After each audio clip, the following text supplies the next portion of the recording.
Welcome everybody to Monster Hunter Rise versus Monster Hunter World. I am the 7th Sword and now it's time. So, I played the demo of Monster Hunter Rise and it is really fun.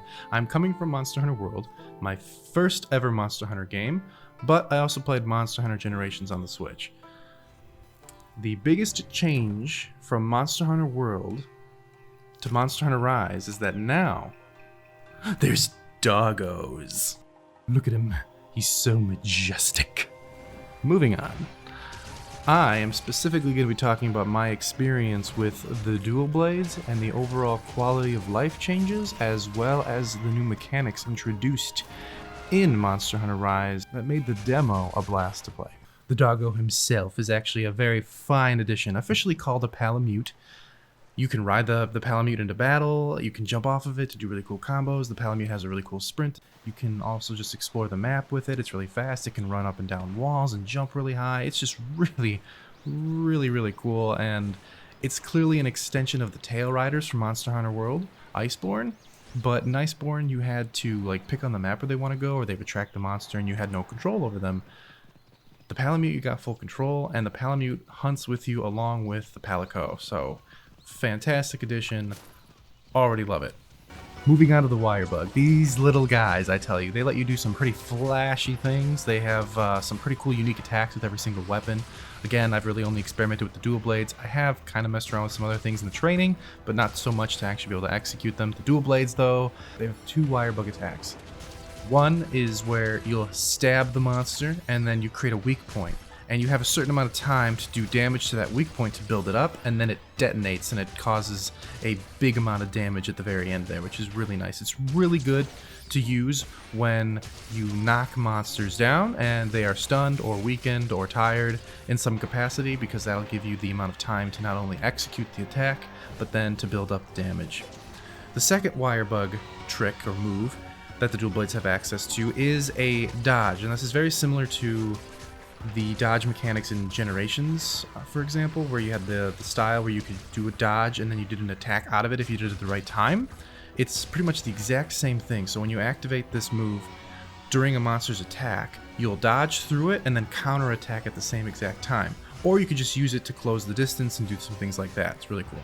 Everyone also just has some standard Wirebug movements. You can run up the walls, you can shoot yourself across the map, chaining them if you have multiple of them ready to go. You can also execute a Wirebug recovery after being hit mid-air to get out of some pretty tough situations. With dual blades, I found that you could do the heavenly backspin when you aim really high up and you shoot your Wirebug into the air, quickly change into demon mode, then do the backspin attack, and as long as you time it right, you'll execute it. It's pretty fun to pull off, but also requires some pretty good spatial awareness and skill to make sure that you know exactly where you're going. I mean, I was messing up a lot early on, but now I'm starting to get the hang of the physics and how it all works, and it's really cool because I can pretty much do it whenever I want to, as long as I execute it properly.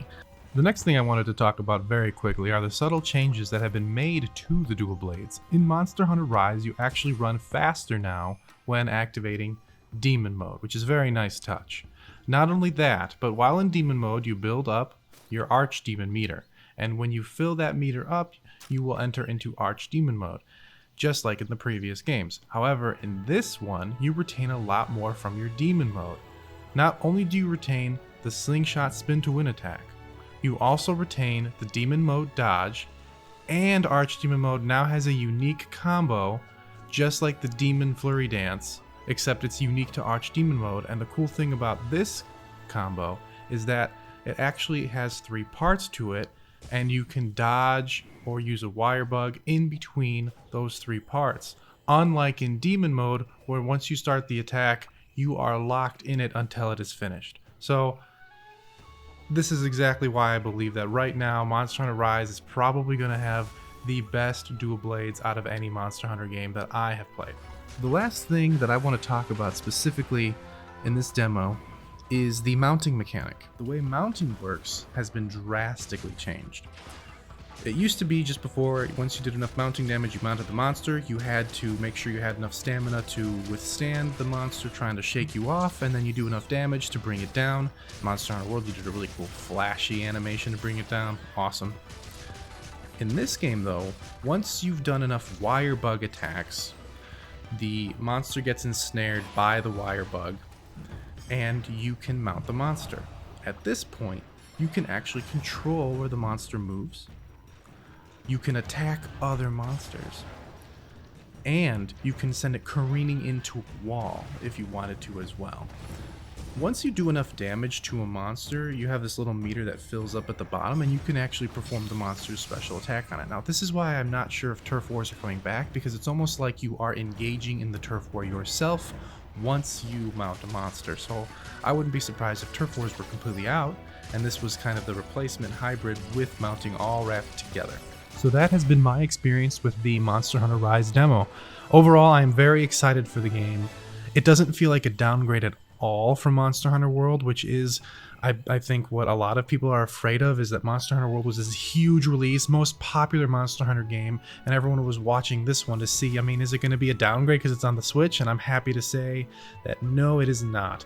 It is combining the old and the new in a very elegant way, and I, for one, cannot wait for the full release.